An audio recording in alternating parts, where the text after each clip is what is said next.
Assalamualaikum everyone and welcome back to another tutorial of graphic designing। तो दोस्तों ये कोडरा की क्लास नंबर 7 है जिसमें मैं आपको सिखाने वाला हूँ कुछ और नए टूल्स के बारे में। तो चलिए शुरू करते हैं।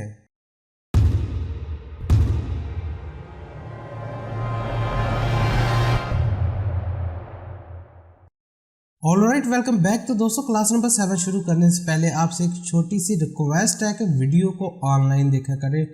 प्लीज़ डाउनलोड करके ना देखा करें, एक बार ऑनलाइन देख लिया करें, बाद में बेशक आप डाउनलोड कर लिया करें। तो चलिए शुरू करते हैं क्लास नंबर 7। तो दोस्तों सबसे पहले आपने क्या करना है, कोडरा को ऑन कर लीजिए और फाइल में जाके एक न्यू फाइल क्रिएट कर लीजिए। और इसका साइज़ हम पिछली वीडियो वाला ही रखेंगे, जो यूट्यूब वीडियो साइज़ है 1920 और 1080, रेजोल्यूशन 100 रखेंगे और उसके बाद ओके कर देंगे। उसके बाद हमने क्या करना है, ये जहाँ पे जाएंगे ड्रॉप शेडो टूल हमने रीड किया था, उसके नीचे ही है कंट्रोल टूल। तो सबसे पहले इसको रीड करेंगे, इसको सिलेक्ट करना है। सिलेक्ट करने के बाद ये दोस्तों बेसिकली अप्लाई होता है किसी ऑब्जेक्ट के ऊपर, खासकर रेक्टेंगल, एलिप्स टूल या किसी और ऑब्जेक्ट के ऊपर ये अप्लाई होता है। तो सबसे पहले हम इसके लिए एक रेक्टेंगल क्रिएट कर लेते हैं। फॉर एग्जांपल इस तरह की हमने एक रेक्टेंगल क्रिएट की।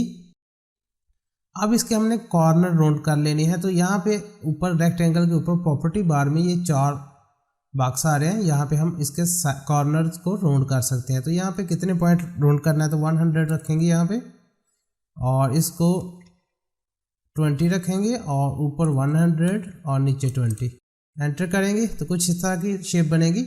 तो ये 100 थोड़ा कम है तो मैं इसको 300 कर देता हूँ। ऊपर वाले 300, इस तरह ऊपर से गोल हो जाएगी शेप और नीचे से हल्के हल्के राउंड होंगे कॉर्नर। तो अब हमने ये शेप क्रिएट की है, तो इसके ऊपर हम अब अप्लाई करेंगे कंट्रोल टूल। तो कंट्रोल टूल को कैसे अप्लाई करना है, जस्ट इसको सिलेक्ट करना है। सिलेक्ट करके आप चेक करेंगे ऊपर प्रॉपर्टी पैनल में टोटल इसकी प्रॉपर्टी शो हो चुकी है।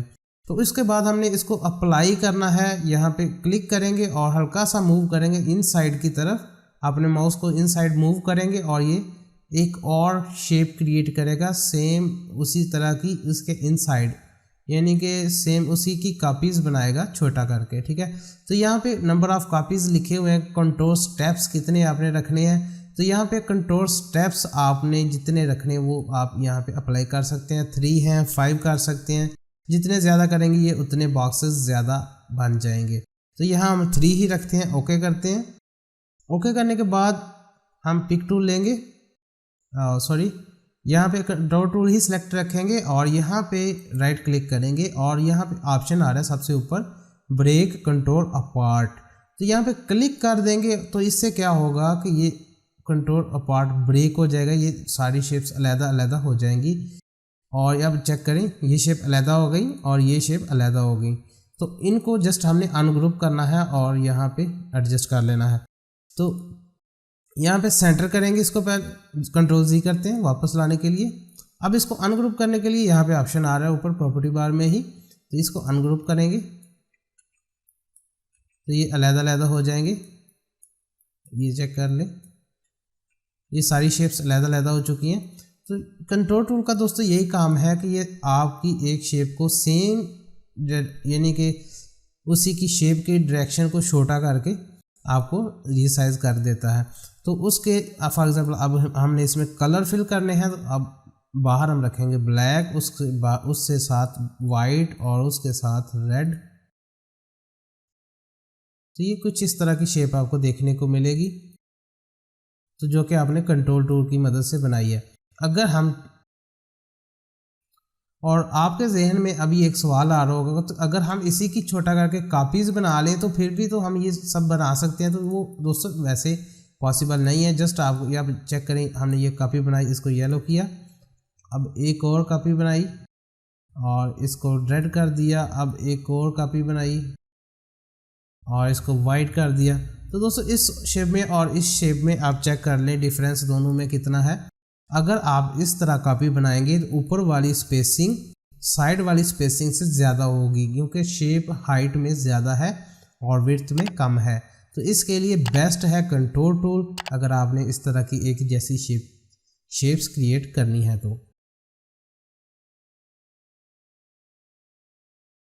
तो दोस्तों इसके अलावा हम कंट्रोल टूल का यूज़ किसी भी डिज़ाइन के साइड में बॉर्डर लगाने के लिए भी यूज़ करते हैं। फॉर एग्जांपल ये हमारी बैकग्राउंड है, तो यहाँ पे बैकग्राउंड हमारा यानी कि फॉर एग्जांपल ये हमारा येलो कलर में आपका डिज़ाइन आ गया, ठीक है।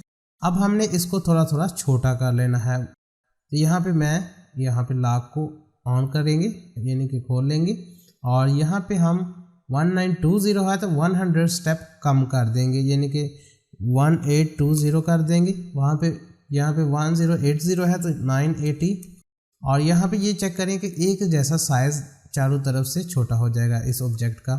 तो ये आपने इस तरह छोटा करके अब दोबारा से रेक्टेंगल टूल पे जाना है और यहाँ पे फिल करना है किसी भी कलर के साथ और उसके बाद हम कंट्रोल टूल अप्लाई करेंगे इसके ऊपर और जूम कर लेते हैं यहाँ से और यहाँ से आप चेक कर सकते हैं इस तरह।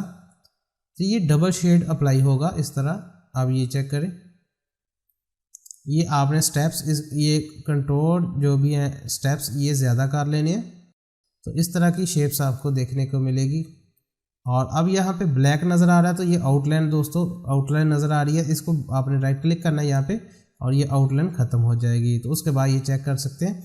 अब इनसाइड कलर है, यहाँ पे आप ये कलर्स की प्रॉपर्टी भी है तो यहाँ पे आप चेक कर सकते हैं इस तरह कलर्स, ये आउटलाइन कलर हो गया और यहाँ पे आपका ये वाला फिल कलर है सेंटर वाला, तो ये आप चेंज करके यहाँ से शो कर सकते हैं। अगर आपने इसको क्लियर करना है तो यहाँ से क्लियर कंट्रोल का ऑप्शन है, यहाँ पे क्लियर भी कर सकते हैं। उसके बाद ये यहाँ पे ऑप्शन है टू सेंटर है, इनसाइड है और आउटसाइड। अगर आउटसाइड कर देते हैं तो बाहर की तरफ ये कंट्रोल बनेगा, इन सेंटर ही रखेंगे इसको ज़्यादा, यही ऑप्शन यूज़ होता है इसमें। तो ये दोस्तों आप कंट्रोल टूल की मदद से कर सकते हैं, किसी भी डिज़ाइन के साइड में बॉर्डर बना सकते हैं या किसी भी शेप्स के इन साइड में कॉपीज़ बना के उसके एक जैसे साइजेस को एडजस्ट कर सकते हैं। तो उसके बाद हम इस फाइल को करते हैं डिलीट और चलते हैं अपने नेक्स्ट टूल की तरफ। तो उससे नेक्स्ट टूल है हमारे पास ब्लेंड टूल। तो दोस्तों ब्लेंड टूल से क्या होता है, ये ब्लेंड टूल का काम बेसिकली है टू ऑब्जेक्ट्स को आपस में ब्लेंड करना यानी कि जोड़ देना। तो वो क्या है कि हम चेक कर लेते हैं यहाँ से। अब हमने ये सर्कल लिया, यहाँ पे हमने एक एग बनाया, सर्कल बनाया येलो कलर का, पिक टूल लिया और इसकी कॉपी कर ली यहाँ पे और इसका एक और यहाँ पे रेड कलर का बना लिया। अब ये दो ऑब्जेक्ट्स हैं सेम। अब इसकी शेप को हम थोड़ा सा चेंज कर लेते हैं इस तरह, ठीक है। तो ये क्या करेगा, अब ब्लेंड टूल पे जाएंगे, दोबारा से ब्लेंड टूल सेलेक्ट करेंगे। अब इसको सेलेक्ट करके इस पे ड्रैग करेंगे तो ये दोनों एक जिस तरह ब्लेंड कर देगा, एक की शेप दूसरे के साथ मैच होती हुई कापियाँ बन जाएंगी इसकी। तो यहाँ पे जितनी कापीज़ बनाना चाहे वो आप बना सकते हैं। तो इसको मैं कर देता हूँ 5। तो ये आप चेक कर सकते हैं कुछ इस तरह का काम है। तो इससे अगर हम जस्ट इस ऑब्जेक्ट को सिलेक्ट करते हैं और इसको रोटेट कर देते हैं इस साइड को, तो कुछ इस तरह की कापीज़ बनना शुरू हो जाएंगी। और अगर हम इसको लंबा कर देते हैं इस तरह, तो कुछ इस तरह की बन जाएंगी, ठीक है। अब इस ऑब्जेक्ट को अब उठा के जिस साइड में ले जाएंगे उस साइड को ये सारी शेप्स कन्वर्ट हो जाएगी। तो इसको करते हैं डिलीट। कुछ और एडवांस इसका यूजेस देखते हैं कैसे यूज़ होता है ये। तो उसके लिए हमें यहाँ पे बेजियर टूल की ज़रूरत है। तो ये हम नेक्स्ट वीडियोज़ में बेजियर टूल का काम देखेंगे क्या करता है। बेसिकली इससे लाइन ही ड्रा की जाती है। तो यहाँ पे हम फॉर एग्जांपल यहाँ पे क्लिक करते हैं और यहाँ पे क्लिक करके एक इस तरह की शेप क्रिएट करते हैं और यहाँ पे क्लिक करके छोड़ देते हैं। अब शेप टूल लेंगे और नोड को सिलेक्ट करेंगे और इस तरह ये अब ये वाला, तो इस तरह की कुछ हमारे पास शेप क्रिएट हो गई। अब इसकी आउटलाइन को हम थोड़ा सा इंक्रीज़ कर लेते हैं। आउटलाइन इंक्रीज़ करने के बाद अब दोबारा से जाएंगे बेजियर टूल पे और एक और लाइन क्रिएट करेंगे यहाँ पे इस तरह की। अब इसकी भी आउटलाइन इंक्रीज़ कर लेंगे,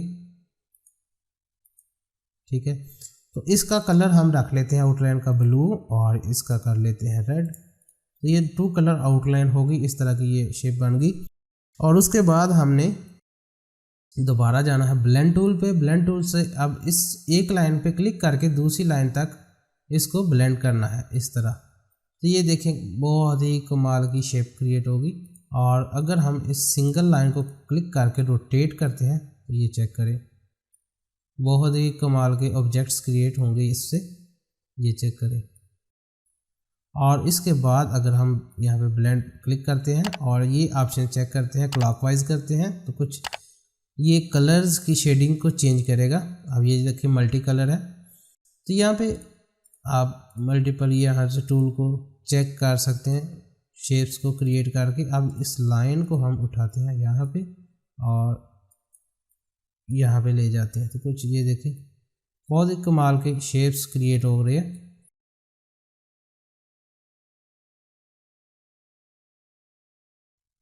ये चेक करें। तो अब इस सारे को उठाना है तो जस्ट सेंटर वाले लेयर्स पे क्लिक कर लें। अगर सिंगल पे करना है तो जस्ट लाइन पे क्लिक करेंगे और मूव करेंगे तो ये मूव हो जाएगा। और दोनों लाइंस को आप अलग-अलग से मूव कर सकते हैं, ठीक है।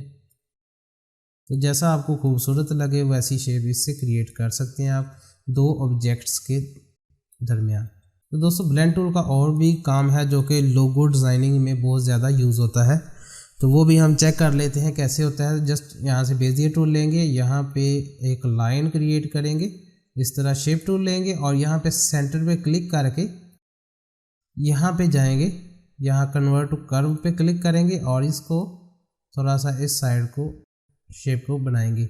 और उसके बाद हम यहाँ पे इसकी कॉपी बनाएंगे, कंट्रोल प्रेस करते हुए इस साइड को लाएंगे और यहाँ पे कॉपी बन जाएगी। कॉपी बनाने के बाद इन दोनों को सिलेक्ट कर लेंगे, यहाँ से कंबाइन करेंगे और शेप टूल दोबारा लेंगे। तो इस पे क्लिक करेंगे और यहाँ पे जॉइन टू नोड्स है, यहाँ पे जॉइन टू नोड्स। अब ये दोनों नोड्स जॉइंट हो चुके हैं, अब ये फिल हो सकता है। तो इस शेप को हम यहाँ पे 45 डिग्री पे रोटेट करते हैं। तो रोटेट करने के बाद यहाँ पे अब इस साइड को दोबारा से कॉपी करेंगे राइट क्लिक से, तो इस तरह की ये शेप हमारे पास आ जाएगी। तो इसको हम कर लेते हैं रेड फिल और यहाँ पे आउटलाइन को ख़त्म कर देते हैं और इन दोनों को करते हैं कंट्रोल जी से ग्रुप करने के बाद यहाँ से नीचे ले आते हैं और ये दोनों ऑब्जेक्ट अब चेक कर लें। एक का कलर हम कर देते हैं ब्लू। अब इन दोनों के दरमियान हमने ब्लेंड अप्लाई करना है यहाँ से यहाँ तक, तो यहाँ पे हम कर देते हैं 4। तो कुछ इस तरह की शेप आपको देखने को मिलेगी।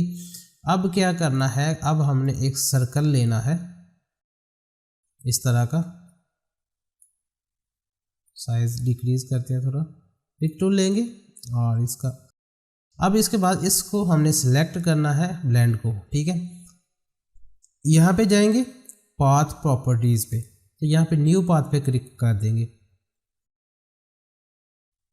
क्लिक करने के बाद आपके पास ये इस तरह का एरो आएगा। एरो को आपने इस लाइन के साथ अटैच करना है, लाइन के साथ अटैच करके आपने क्लिक करना है, तो ये सारी शेप इस पे अप्लाई हो जाएगी, यानी कि ये वाले ब्लेंड इस पाथ पे आ जाएगी। ये जो लाइन है सर्कल की इस पे आ जाएगा। तो उसके बाद यहाँ पे सेटिंग मोड ब्लेंड ऑप्शंस पे जाएंगे, यहाँ पे ब्लेंड फुल पाथ पे कर देंगे, यानी कि जितना पाथ है ये सब पे अप्लाई हो जाए। उसके बाद दोबारा से जाएंगे, यहाँ पे रोटेट ऑल ऑब्जेक्ट का ऑप्शन है, यहाँ पे क्लिक कर देंगे। अब इससे क्या होगा कि ये सारी शेप एक जैसी हो जाएगी। अब हमने क्या करना है, इसको क्लिक करना है और यहाँ पे मूव करना है। मूव करने से पहले आप इसका एंकर पॉइंट, ये जो सेंटर में आपको दो छोटा सा सर्कल नज़र आ रहा है और एक पॉइंट नज़र आ रहा है, ये इसका एंकर पॉइंट होता है। एंकर पॉइंट को उठा के यहाँ पे यहाँ पे रख देंगे इस साइड, ये बॉटम पे, ठीक है। तो यहाँ पे ये चेक करें एक जैसा इस तरह का ऑप्शन हो जाएगा। उसके बाद हमने इसको रोटेट करना है इस साइड को, ये आपने चेक कर लें, इस पॉइंट से आपने सेंटर लाइन के साथ रोटेट कर देना है इस तरह। अब ये सेकंड ऑब्जेक्ट पे चले जाएंगे, तो इसका भी उठाएंगे एंकर पॉइंट और यहाँ पे आ जाएगा। अब क्या होगा, अब इसको भी हमने रोटेट कर लेना है इस तरह। तो ये चेक करेंगे सारी शेप्स ऑटोमेटिकली उस सर्कल के साथ रोटेट हो गई। अब हमने क्या करना है कि इसका साइज थोड़ा छोटा कर लें, क्योंकि हमें साइज बड़ा लग रहा है। तो इसका साइज छोटा होगा, इसको क्लिक करेंगे, कंट्रोल आर प्रेस करेंगे, सेम प्रॉपर्टी, यानी कि जितना हमने इसका साइज छोटा किया उतना ही इसका हो जाएगा।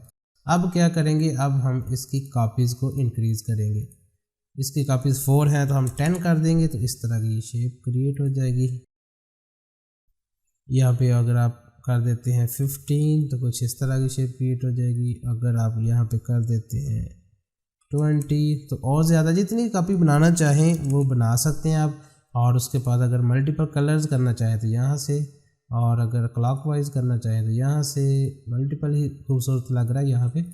और इसी तरह अगर हम लोगों में लीफ बनाते हैं लोगों के साइड पे ना, तो उस वो भी इसी तरह बनते हैं। ब्लेंड टूल से ही, बेजियर टूल से जस्ट इस तरह की शेप क्रिएट कर लेते हैं। ठीक है, जैसी आपको चाहिए हो। तो वो आप अब ये न्यू पाथ हमने इस पे अप्लाई कर देना है, तो जस्ट इस पे ये सारी शेप्स अप्लाई हो जाएंगी। जस्ट बाकी सारा काम यही है। ठीक है, शेप क्रिएट करनी है। शेप क्रिएट करने के बाद ये वाला ब्लेंड को उठा के न्यू पाथ दे के वहाँ पे अप्लाई कर देना। तो दोस्तों ये आपको ब्लेंड टूल की भी अच्छे से समझ आ गई होगी कि इसका क्या यूजेस है, कैसे काम होता है इस पर। तो आई होप दोस्तों आपको ब्लेंड टूल और कंटूर टूल की अच्छे से समझ आ गई होगी।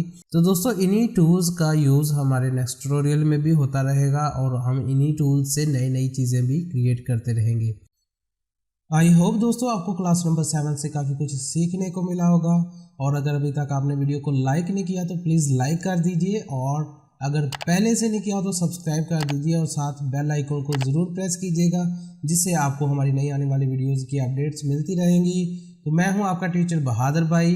दुआओं में याद रखिएगा, अपना बहुत सारा ख्याल रखिएगा। तो मिलते हैं नेक्स्ट वीडियो में, तब तक के लिए अल्लाह हाफिज़।